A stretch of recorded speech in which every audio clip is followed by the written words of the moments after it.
Bonjour à tous et bienvenue sur une lectrice de plus. Je vous retrouve aujourd'hui pour faire le point sur mes achats du mois de juin. Et il y en a quand même pas mal dans l'ensemble, malgré le fait que j'ai lu plus que j'ai acheté, j'ai quand même beaucoup acheté. Donc c'est parti. On commence d'abord avec les mangas. J'ai donc acheté Kuro tome 2 de Somato à la sortie, c'est publié chez Glénat. C'est une saga en 3 tomes. J'adore Somato et tout ce qu'ils font, je suis une fan de Shadows House. Et donc quand la saga Kuro a commencé à être publiée en début d'année je crois, je me suis laissée tenter parce que voilà, les dessins sont magnifiques, c'est complètement mon style. Plus cette petite enfant qui tient son petit chat noir dans les bras, ça m'avait fait complètement craquer. En plus c'était une saga en 3 tomes. Et la petite particularité, c'est que la première moitié du manga en fait est en couleur. Donc c'est super cool, ça fait des super belles planches. Alors après voilà, on repasse sur du noir et blanc classique. Mais voilà, j'avais craqué pour le premier, j'avais adoré l'univers, même si au niveau de l'intrigue on savait pas trop où on allait. Et donc j'ai craqué pour ce tome 2. Et je peux déjà vous dire que je l'ai lu, vous aurez mon avis dans le point de lecture la semaine prochaine. Mais j'ai craqué et j'ai déjà hâte d'avoir le 3 que j'achèterai également à la sortie pour finir cette saga. Autre achat manga, il s'agit de Frieren, donc le tome 8 publié chez Kiyun et c'est de Kanehito Yamada et Tsukasa Abe. Donc c'est l'édition collector.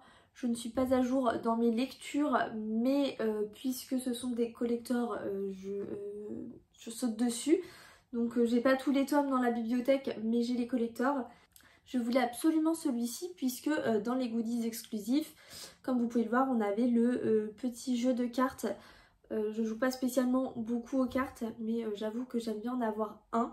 Et celui-ci était avec des illustrations de Frieren qui sont juste sublimes. Donc du coup, je trouvais que c'était un bel objet qui peut servir derrière. Parce que des fois, c'est vrai qu'on a des objets qui servent pas spécialement.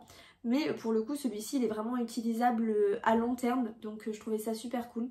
Donc voilà, petit achat et j'ai hâte de continuer la saga où on suit Frieren, une elfe qui va avoir des pensées, qui va essayer d'avoir des réflexions autour de la vie puisqu'elle n'a pas la même espérance de vie que les amis qu'elle s'est faites à l'époque, etc.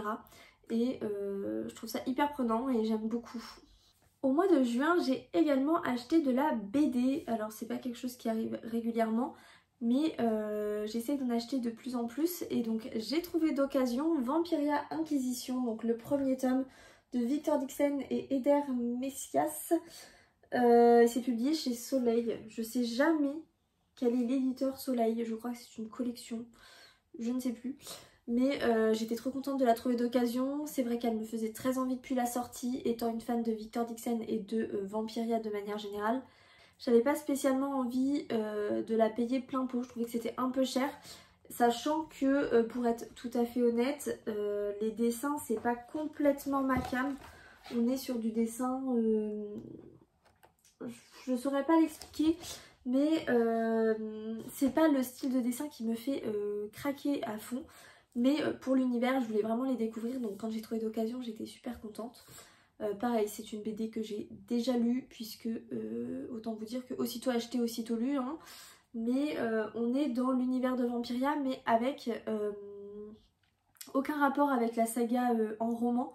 Donc c'est vraiment dans l'univers, dans la Magna Vampiria, avec tout ce qu'on connaît du décor, mais pas du tout les mêmes personnages, pas du tout le même environnement, rien à voir. Et j'ai trouvé ça assez cool du coup qu'on ait des histoires annexes grâce à ces BD. Et qu'on en apprenne plus sur le fonctionnement en fait, purement fonctionnement de cet empire en fait, comment les vampires réussissent à avoir autant de puissance, etc. Donc c'était assez cool.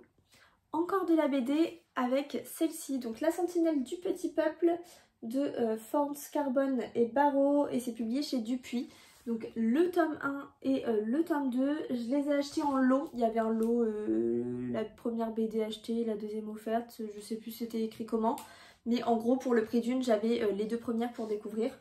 Donc j'étais trop contente parce que c'est une saga qui me faisait super envie. Les dessins me plaisent énormément et en fait quand j'ai acheté je me suis rendu compte qu'on parlait, enfin que les illustrations étaient faites en partie par Carbone, qui est un illustrateur que j'ai finalement beaucoup en fait dans mes BD. Sans m'en rendre compte spécialement, je regarde pas spécifiquement en fait quand j'achète, mais c'est vrai qu'après coup en fait quand je les référence dans mon journal de lecture etc, je me rends compte qu'en fait il y a des auteurs, des illustrateurs qui reviennent régulièrement dans les BD et qui montrent que j'ai vraiment mon style de prédilection. Et donc ici ça parle de fées, de nymphes, voilà, toutes les petites créatures fantastiques qui vivent au fin fond de nos forêts. C'est des histoires que j'adore depuis toujours en fait, j'adore les histoires autour des fées. Et du coup je trouvais ça trop sympa de le faire en BD, les illus comme je vous montrais j'adorais. Je sais qu'au moment où je les ai achetés il y avait 3 tomes, mais je crois que le 4e tome est sorti entre temps. Je ne sais pas pour combien de tomes on part, mais ce qui est sûr c'est que c'est super bien. On passe maintenant aux achats romans. Je commence par les nouveautés sur lesquelles j'ai craqué direct et on commence avec Vampiria America, le tombeau des immortels donc de Victor Dixon, publié chez Collection R, donc Robert Laffont. C'est l'édition collector grand siècle, je sais plus comment ils l'ont appelé, l'édition limitée qui était quand même vachement jolie. J'ai longtemps hésité. Je pense que je rachèterai les premiers tomes dans cette édition là parce qu'en fait j'ai longtemps hésité puisque j'ai la première trilogie en édition normale puisqu'avec celle-ci. Donc voilà, j'ai fini par craquer, notamment parce que dans ces éditions il y a des nouvelles exclusives sur l'univers, sur nos personnages, et étant une grande fan de l'univers, je ne pouvais pas passer à côté de ces histoires exclusives, donc du coup bah voilà, j'ai craqué pour celui-ci. Donc pour ceux qui ne connaîtraient pas, Vampiria, c'est une saga de Victor Dixon prévue en 12 tomes au total, mais avec des trilogies plus ou moins indépendantes. Donc la première trilogie est terminée. Celui-ci c'est le premier tome du coup de la nouvelle trilogie qui se passe aux États-Unis, en Amérique. La première était à Paris. Et toutes les trilogies, toutes les histoires en fait se déroulent dans l'univers de la Magna Vampiria, où le roi Louis XIV n'est pas mort mais s'est transformé en vampire, continue de régner à l'équivalent de nos jours en fait sur la France et presque le monde, j'ai envie de dire, tellement c'est élargi. Et donc les vampires sont au pouvoir, voilà, sont tout puissants. Et il y a de fortes inégalités forcément avec le peuple, les roturiers je crois qu'ils appellent ça, je sais plus. Et donc voilà, on va découvrir cet univers de façon différente selon les trilogies du coup. Et donc voilà, c'est une saga que j'adore et j'étais trop contente d'avoir cette édition. Autre sortie du mois de juin qui me faisait très envie, c'était Les Jumeaux Croche-Mort, donc le premier tome La Malédiction de Cassandra O'Donnell, publié chez Flammarion Jeunesse. C'est un livre que j'ai reçu en service presse avec le travail, donc j'étais trop contente quand ma demande elle a été acceptée et que je l'ai reçue. Donc je l'ai eu avec un peu d'avance et c'était juste trop bien. On est dans une nouvelle saga jeunesse un peu horrifique, donc un peu différente du Collège Maléfique que l'autrice est encore en train d'écrire. Ici on suit donc les jumeaux Croche-Mort, Silence et Auréliel, je crois de mémoire, qui ont perdu leur maman, qui ont été recueillis dans une famille et du jour au lendemain vont devoir déménager chez leurs grands-parents qui réclament les droits. Des grands-parents qu'ils ne connaissent pas, qu'ils n'ont jamais vus, qui ne font même pas le déplacement pour venir les chercher, pour les rencontrer, etc.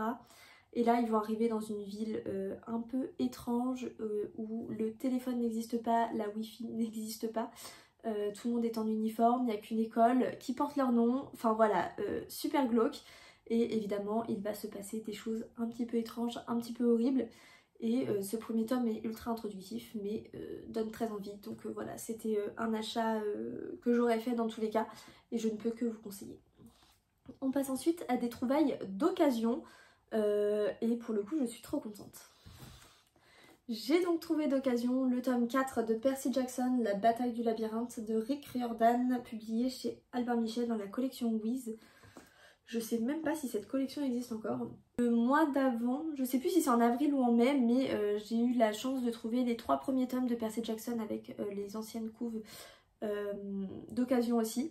Et donc là, autant vous dire que j'étais trop contente quand j'ai trouvé le tome 4. Il ne me manque plus que le 5 pour avoir la collection complète vraiment des Percy Jackson. Donc je suis trop contente parce que c'est des histoires que je veux trop découvrir, qui me font trop envie. Donc voilà. encore du Cassandra O'Donnell et c'était pas fait exprès. J'ai trouvé Le Monde Secret de Sombre Terre, Le Clan Perdu, donc c'est le tome 1 publié chez Flammarion Jeunesse. Alors là pour le coup on est vraiment sur du jeunesse, je pense que c'est à partir de 10 ans, quelque chose comme ça. Mais pour autant j'adore le jeunesse donc voilà. J'étais contente d'en trouver un d'occasion de Cassandra O'Donnell puisque je suis fan de l'autrice, je suis devenue fan de l'autrice et du coup j'avais très envie de découvrir les autres choses qu'elle fait et comme j'aime beaucoup le jeunesse, voilà, j'ai pas pu résister à découvrir cela. J'en avais quasiment jamais entendu parler, autant je connais plus ou moins de nom la saga Malenfer qui est aussi très jeunesse de l'autrice, autant celle-ci je la visualisais mais voilà, pas plus. Donc j'ai craqué et j'ai vraiment aimé. Ici on va suivre un garçon qui est orphelin et qui va visiblement se découvrir des pouvoirs magiques puisque une jeune fille de son âge va arriver et va lui apprendre un petit peu la magie et lui expliquer que en fait s'il voit des choses bizarres depuis toujours c'est pas juste qu'il est fou et qu'en fait il appartient juste à un autre monde et donc voilà, je l'ai déjà lu aussi et je peux vous dire que j'ai adoré et que j'ai hâte de trouver la suite. Dernier achat du mois de juin, il s'agit des Anges Mécaniques, donc le tome 1, L'appel de Karina Rosenfeld, publié chez Gulfstream. C'est un livre que j'ai carrément loupé à la sortie, il est sorti je crois en fin d'année dernière. En fait je l'ai découvert à Montreuil parce que je connais l'autrice, enfin j'ai déjà lu d'autres livres de l'autrice que j'allais voir pour faire dédicacer mes livres à Montreuil. Et je me souvenais que l'année précédente en fait elle avait pas eu énormément de monde et que du coup j'avais pu avoir une dédicace assez rapidement sans faire une heure de queue. Et donc je me disais que pour l'année dernière du coup ça allait se passer sans encombre, voilà, il y aurait un peu de monde mais je ferais pas une heure de queue. Et quelle a été ma surprise quand je suis arrivée sur le stand de Gulfstream et que j'ai vu que la queue était immense et en fait tout le monde avait celui-ci dans les mains. Donc j'ai découvert qu'en fait j'avais raté une sortie. Et il avait l'air quand même vachement bien, déjà il est juste trop beau, il brille, il est argenté, voilà. Et alors j'ai vu que le tome 2 était sorti en début d'année, je sais plus quand mais il me semble que le tome 2 est déjà sorti. Mais du coup j'étais très contente de le trouver d'occasion puisque j'ai adoré la première saga que j'ai lue de Karina Rosenfeld qui est Monstre Hôtel. Et du coup celui-ci me tentait bien, il a l'air plus adulte, pas non plus adulte mais on va dire plus ado. Monstre Hôtel c'est vraiment du jeunesse, là ça m'a l'air un petit peu plus mature et voilà, il était juste trop beau donc c'est l'occasion de découvrir d'autres choses de Karina Rosenfeld et potentiellement d'aller me le faire dédicacer du coup à Montreuil cette année puisque il y a de grandes chances qu'elle y soit de nouveau, j'espère. Mais voilà, je sais pas du tout de quoi ça parle pour le coup, j'ai même pas lu le résumé, je saurais même pas dire. Juste la couve était trop belle et je me suis laissée tenter, voilà. Et voilà, c'est tout pour mes achats du mois de juin. J'ai donc acheté 10 livres au mois de juin, ce qui peut paraître énorme, mais j'ai eu des vacances, donc du coup je suis sortie, donc j'ai fait plus de boutiques. Donc j'ai trouvé plus de livres déjà, de 1. Mais aussi du coup comme j'étais en vacances, j'ai eu plus de temps pour lire et donc j'ai lu beaucoup plus. J'ai vraiment eu l'impression de lire énormément au mois de juin. Je sais pas pourquoi, mais j'ai vraiment cette impression. Ce qui fait que le delta entre mes achats et mes lectures est pour une fois positif. Donc c'est super cool. Dites-moi vous en commentaire quels achats vous avez fait au mois de juin. Et s'il y a des livres que vous me conseillez sur tout ce que j'ai acheté. Je sais que sur tout ce que j'ai acheté, j'ai déjà quasiment tout lu en vrai. Il ne me reste qu'à lire Les Anges Mécaniques du coup de Karina Rosenfeld, Percy Jackson puisque j'ai toujours pas commencé mais il me le reste à lire. Et ensuite il me reste Free Run mais du coup comme j'ai pas les tomes d'avant je ne peux pas le lire.